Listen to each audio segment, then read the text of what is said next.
Welcome to New Thinking for a New World, a Telberg Foundation podcast. I am Alan Stoga, your host. Each week, I bring you conversations with people who think differently about the great issues that are shaping our world. Geopolitics, disruptive tech, mass migration, the changing climate, culture wars, all of it is grist for our mill. I hope you enjoy listening. I also hope you will let me know what you think and that you join the conversation at telbergfoundation.org. And now for today's episode of New Thinking for a New World. Napoleon Bonaparte's foreign minister, Talleyrand, famously said, "A diplomat who says yes means maybe, a diplomat who says maybe means no, and a diplomat who says no is no diplomat."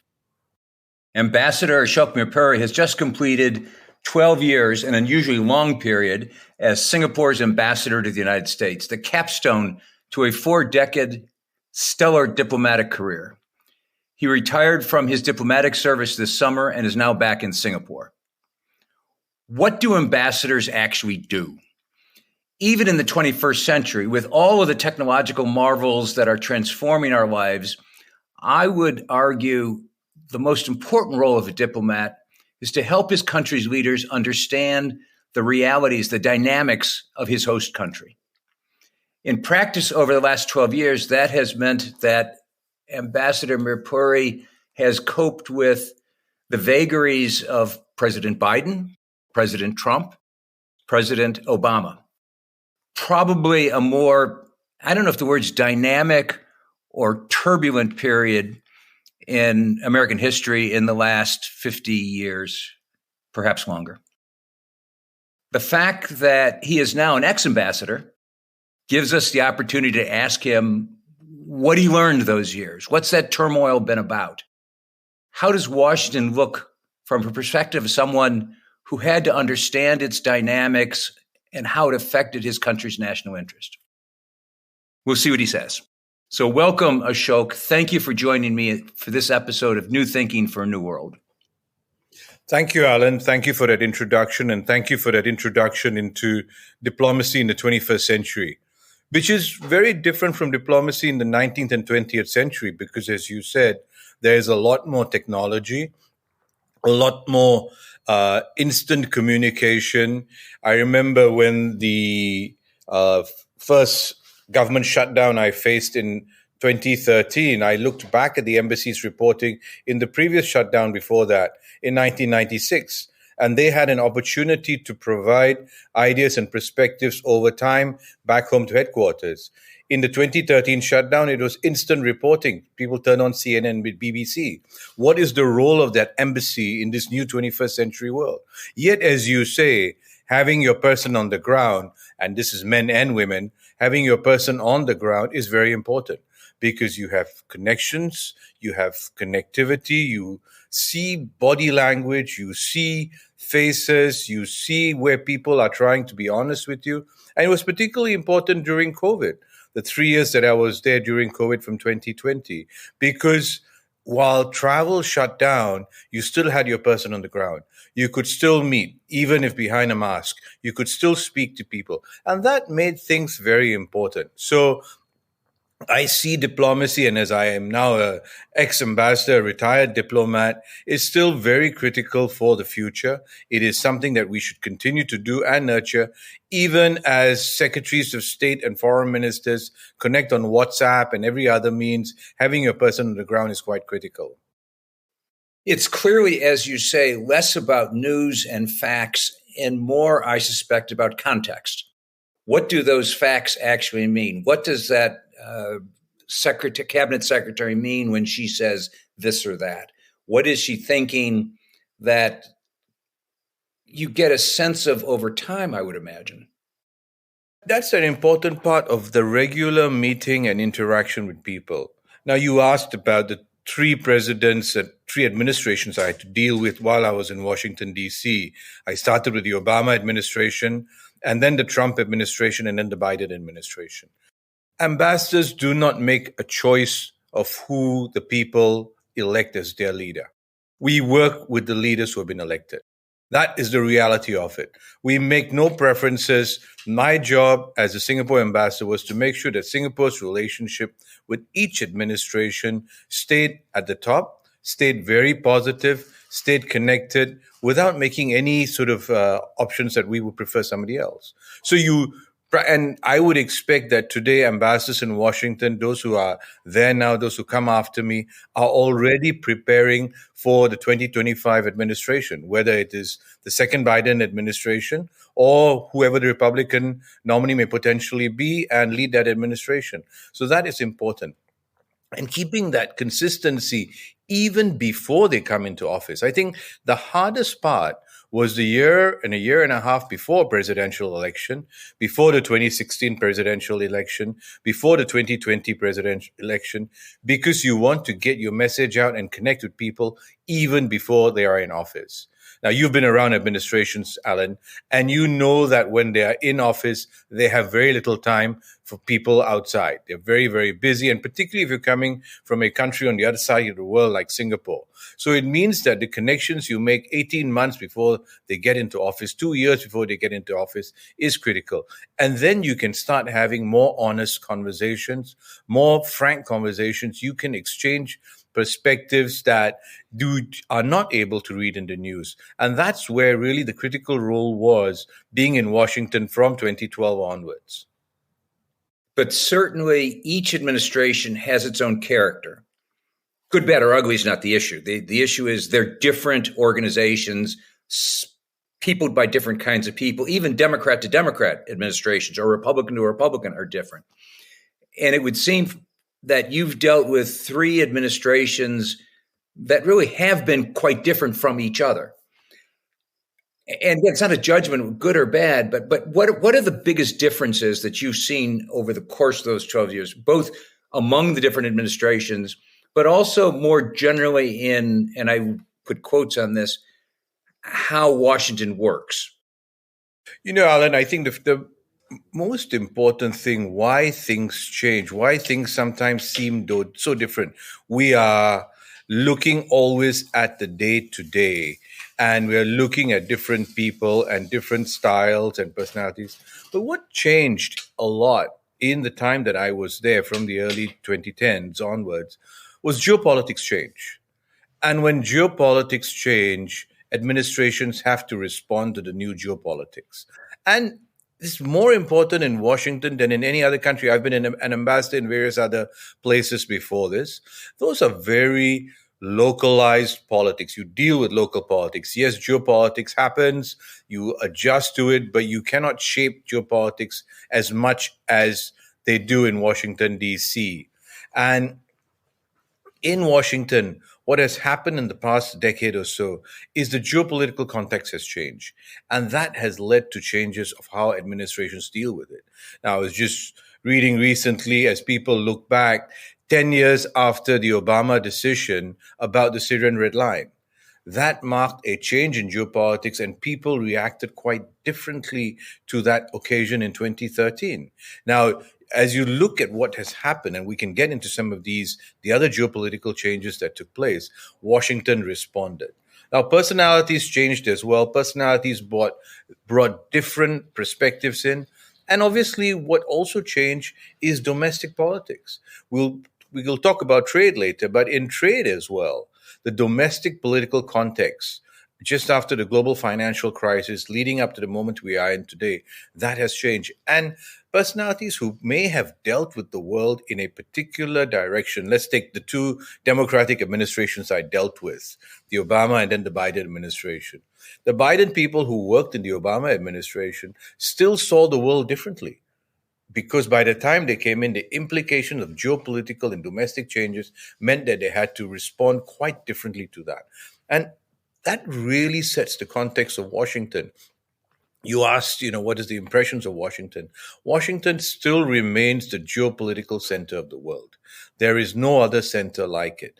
It is where intellectuals, policy thinkers, strategic thinkers all come together, dealing with administration, sometimes an administration that is less interested in the outside world, but we need to get our message across to them. We need to connect with them. And that's really been that challenge across my more than 10 years in Washington, D.C. It's also, though, was a period during which political partisanship became more and more pronounced. We've always had, and going back historically, America's always had sharp political distinctions. We fought a civil war, famously. But once again, in the modern period, this feels different. It isn't just Trump versus Biden. It isn't just the first black president of the United States of America. The whole context seems to have gotten harsher. The language is harsher. The confrontations are harsher. The effectiveness of the Congress as a result is diminished. Trust is down. You watched that happen over 12 years. You experienced it and indeed had to cope with it. How'd you do it? The partisanship is sometimes theater because of social media, because of the way people want to react, the instant Twitter or X feed that you want to get into, you want to get that. And that echo chamber around the partisanship that comes out makes it a lot harder. You would read or listen to someone on the radio, highly contentious. And then when you go and meet them, they're decent people. They want the same good things for their constituents that I want as an ambassador for the people of Singapore. That connection has to be made. The partisanship has just made American politics a lot harder to understand in Washington and outside of Washington. Both, as I traveled the country, I traveled, Alan, to 49 states in the time that I was there, and which meant I didn't just sit around the Beltway. I got out and I met people. And people are decent people who want to get things done. But then when they see the politics happening in Washington, D.C., they get confused and they feel that I need to pick a tribe. And when you start picking tribes, you start creating differences among each other.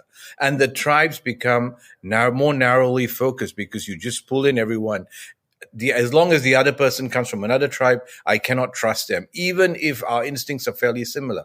It did make it sometimes challenging to connect and tell people in Washington, D.C., the world is watching. Everything that you say and do, every insult that you throw out to your political opponent, people are watching and people are learning. And you see politics even around the world in some ways start to reflect US-style political sort of engagement as well. And that makes it a lot harder. Suddenly, the culture wars of the United States are culture wars around the world. The issues that may have been better kept dormant, may have been better dealt with behind the scenes, are suddenly public issues. Now, for diplomats, sometimes they say that our diplomacy is too opaque, we're not transparent enough. But now diplomacy has become very much in the public eye. We look at US-China relations. Each move, each tactical advantage, we had to deal with the spy balloon earlier this year. Each move of that is watched breathlessly around the world. Will the United States shoot it down? Will the Chinese bring it down? Each one of these just makes diplomacy so much more harder that the Secretary of State had to cancel his visit planned for Beijing at that time of the year, because you are now dealing in a global context and a domestic context where everything is just quickly transmitted around the world. Thanks for listening so far. I hope you're enjoying the conversation as much as I have. If you haven't already, please subscribe on the platform of your choice and rate us on Apple Podcast. Now back to today's discussion, sponsored by the Stavros Niarchos Foundation, SNF.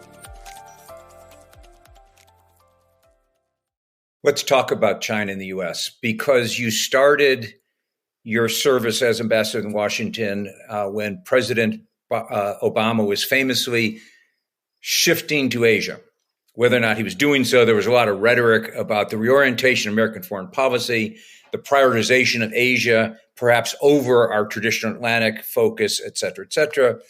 And today we're sitting 12 years later with Dr. Henry Kissinger talking about the potential for war. Now, put aside whether war is possible or not, we can get to that if you want, but clearly that transformation of the U.S.-China relationship, which is the critical axis in global politics, is important to the whole world. It's particularly important to a country like Singapore. Does Singapore get caught in a squeeze here? Well, Or rather, if Singapore is caught in a squeeze, how do you manage that? And again, you're an ex-diplomat now, so what's the secret sauce here? Everyone gets caught in the squeeze. You now have geopolitics with two global powers. There was a moment in the 1990s, the early 2000s, when there was a unipolar moment. But China has now emerged as a global power. Whether you like it or not, it is there. And countries in the Asia Pacific, like Singapore, like our neighbors, have to deal with the fact that the United States has been a long resident presence in the region, militarily, of course, but also economically. The largest investor in the Asia Pacific are American companies. They create jobs for people. But China is that growing presence that is a large export market that is buying goods from Southeast Asia and connecting with that. So every country has to deal with these changes taking place. You spoke about President Obama's what they call the pivot to Asia. And that in many ways upset other diplomats in Washington, D.C. at that time because they thought that their countries were less important to the United States. I didn't really see it in that context. It was a framing that meant that resources, institutional focus in Washington, D.C. had to expand beyond the traditional areas of foreign policy coverage. We dealt with the post-World War, Second World War era. We dealt with the fall of the Berlin Wall. We dealt with the end of the Soviet Union. That kept so much focus in the United States on Europe. Obviously, energy dependence kept that focus on the Middle East. You suddenly had to create a new theater of interest, and that was a pivot to Asia. It did not mean that the other parts of the world were less important, even though sometimes some of the rhetoric seemed to point in that direction. Every country looks to the US to solve their problems. Every coup leader looks for the US to give some assent. Every new politician elected to office looks to the US to give assent. Now, it doesn't matter whether you're in Asia, in Africa, in Latin America, it all has to happen. What President Obama did was recognize the realities of the emergence of China. And how do you deal with that emerging China as a new global player? There was all this talk of a G0, a G2. That was all connected to this idea of the pivot to Asia. It did mean that institutional attention, it did mean that foreign policy attention had to be given to Asia. Unfortunately, and here I will have to be a little less diplomatic than I normally am, I didn't see enough of that shift taking place in terms of people and training. They may have said, we want to put more military resources. You didn't quite have the expertise and people coming into these roles. They were pulled from other roles, but they didn't have the strong historical, political context of understanding Asia. They lumped Asia and the Asia Pacific as one big region. And then more recently, they see it in the context of competition with China. And when you see it only in the context of US-China competition, everything else becomes, are you for me or are you against me? I think that they still don't have a good feel for understanding what is happening in the Asia Pacific, what they now call the Indo-Pacific, and how can we engage with these countries. You're not yet seeing people emerge with the graduate degrees, with the language expertise, with the country expertise in order to deal with this country. Even over the decade I was in Washington, D.C., despite all the rhetoric of the pivot to Asia, you're still not seeing that happen. And if there is a crisis in the region, as occasionally there is, you will find that you're not getting very good commentary even in the media for people to understand this. People are looking at it in a context in which a very surface style of context of what is happening in the relationships in the Indo-Pacific.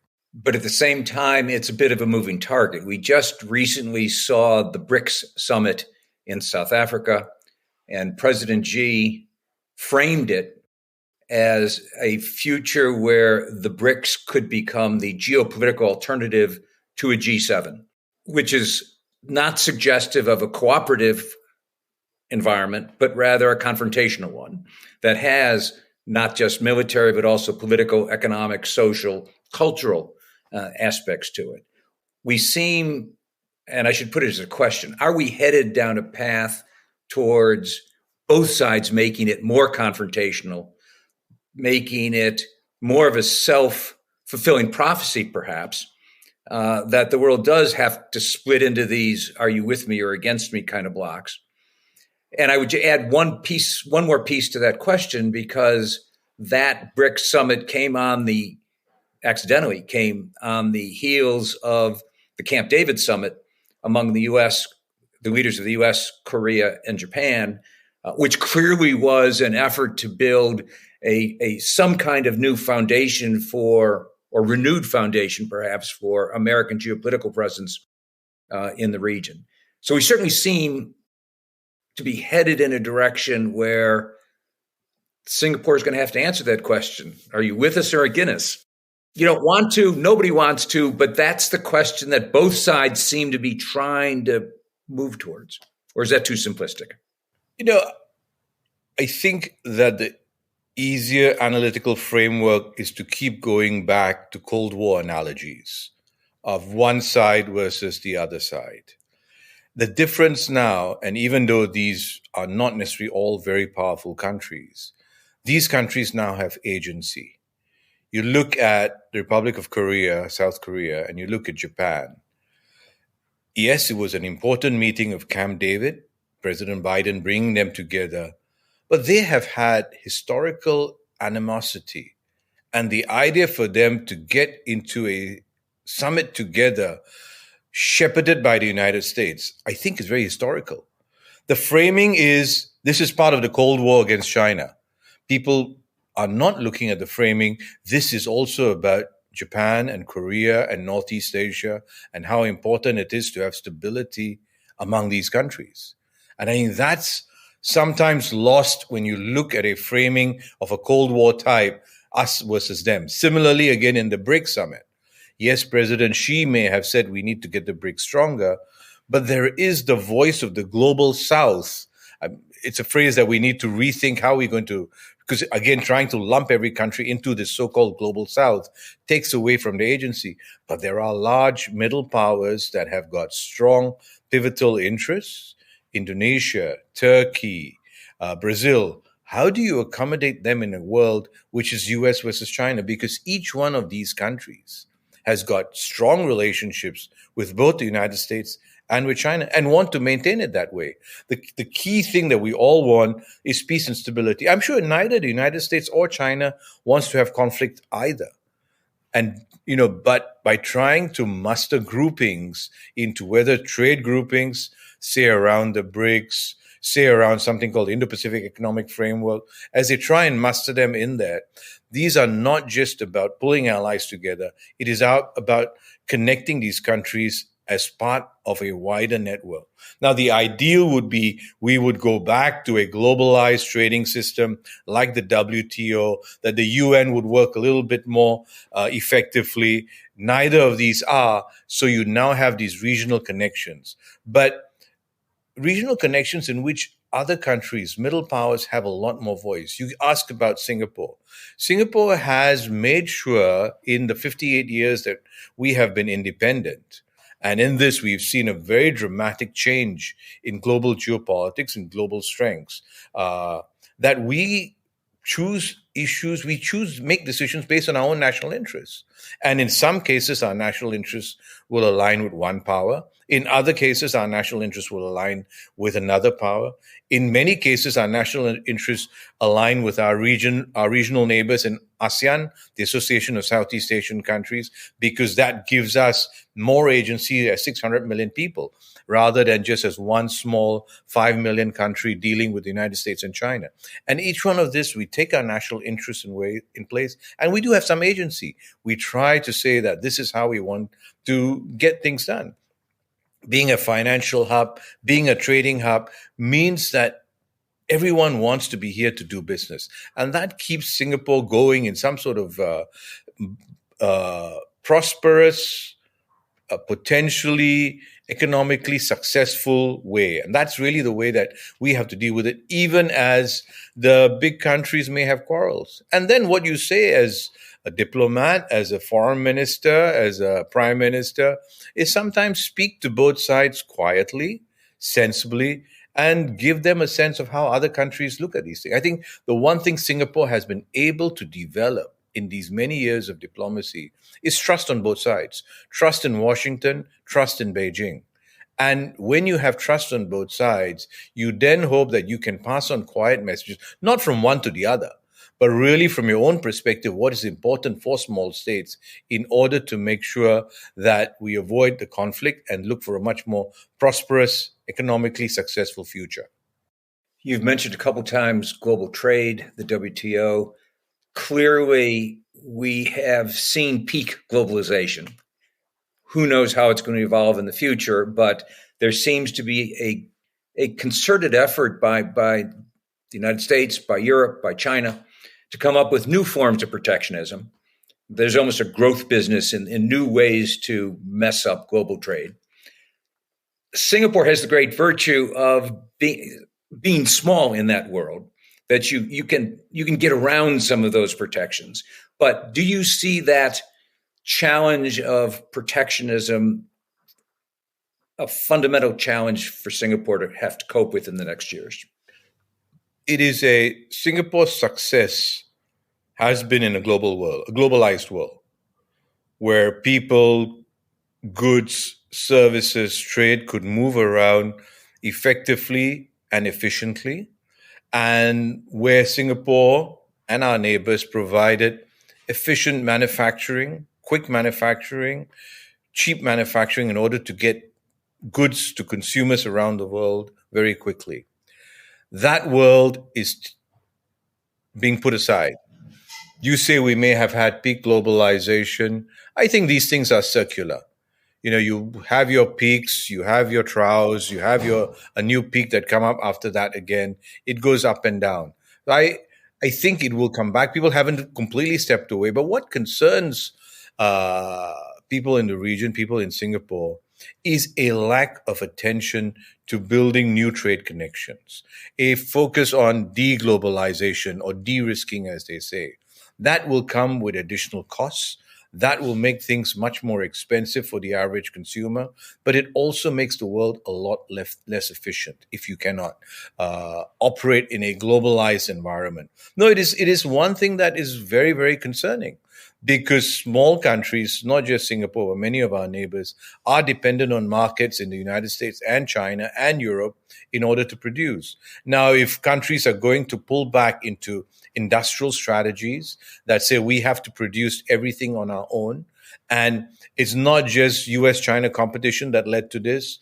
What we saw with COVID, when people suddenly realized that the supply chains are not working as effectively, then maybe I better move the supply chain closer to home. Then you have to have a new method in which trade can take place. You have to deal with these new challenges. And with this trade challenge also becomes the new challenge of climate change. Are people using the climate conversation as a new protectionist approach? Or are they using the climate conversation because this is now facing us as an existential threat for humanity? These are issues that, unfortunately, when we started the conversation talking about Washington, D.C., because every day is spent in so many tactical conversations, sometimes these big strategic issues around trade, around climate change, these sometimes get put aside because everyone is looking for the immediate political gain that I get from moving a factory to my district or to my constituency and saying that I'm creating 200 jobs, without recognizing that you are breaking a system that has actually nurtured the success of the global order over the past 50 years. So no, it is something that's very concerning for countries like Singapore, and we need to find a new way in which trade can continue to operate in an efficient manner, in which globalization does not break up into different regional parts and countries then cannot connect across the boundaries. Last question. You've just completed effectively a 12-year masterclass in the United States of America. 49 states. Which state did you not go to, by the way? Wyoming. It was just too hard. So I left one so that when I come back to the US again, I can just stop by there. Okay, in any event, masterclass, 3 administrations, both parties switching Congress, the tensions with the Supreme Court, all that travel. What most disappointed you as you sit back and say, compared to how you imagined the United States before you started?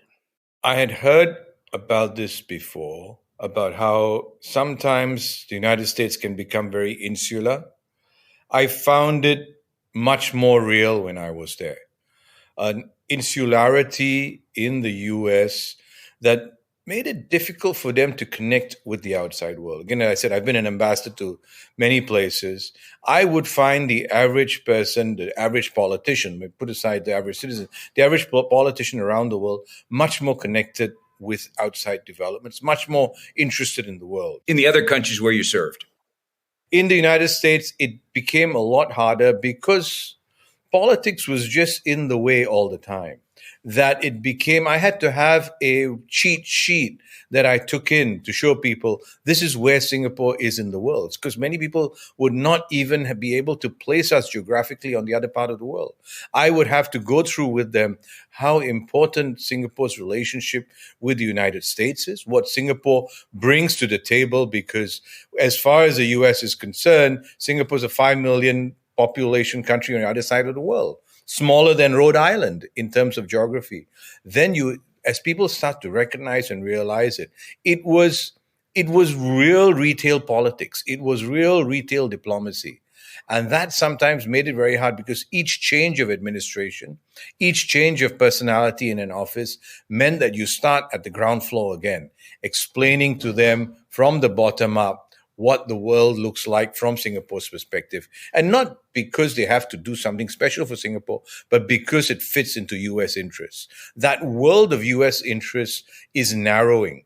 And when that world of US interest narrows, it becomes harder for the 195 other countries in the world to get attention in Washington, D.C. And I think that disappointed me a little bit because, of course, the US is still, as I said earlier, the intellectual center of the world. You need to get their attention. And that was the hard part. Well, everything I know says that you are a very successful ambassador in both directions. You served Singapore's national interest well, and you helped the United States understand the importance, the relevance of Singapore. You're a 58-year-old country. I think for 58 of those years, you have been really quite close to the United States and very supportive through years. So thank you for your service. And thank you for this conversation. Thank you, Alan. Thank you for listening to this episode of New Thinking for a New World. I'm Alan Stoga, podcast host, and I look forward to your joining our next conversation. Remember, tell us what you think at telbergfoundation.org.